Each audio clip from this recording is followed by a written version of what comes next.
మీరు క్షమాపణ చెప్పాలి. కానీ ఎందుకు క్షమాపణ చెప్పాలని మళ్ళీ సిగ్గు లేకుండా నిన్న ప్రెస్ మీట్ చెప్పి మాట్లాడతాడు చంద్రబాబు నాయుడు.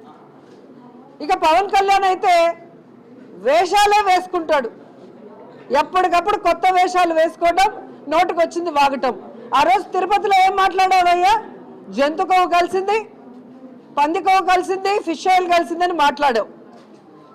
తర్వాత ఏకంగా అయోధ్యకు పంపిన 1,00,000 లడ్డూలో జంతు కొవ్వు, పంది కొవ్వు, ఫిష్ ఆయిల్ కలిపి పంపించారని చెప్పావు.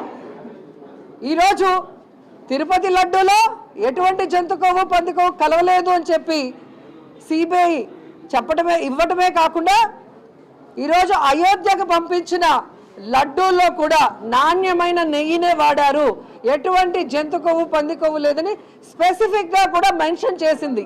మరి పవన్ కళ్యాణ్ ఎన్నిసార్లు క్షమాపణ చెప్పాలి వెంకటేశ్వర స్వామికి, హిందువులకి, అలాగే వెంకటేశ్వర స్వామి భక్తులకి?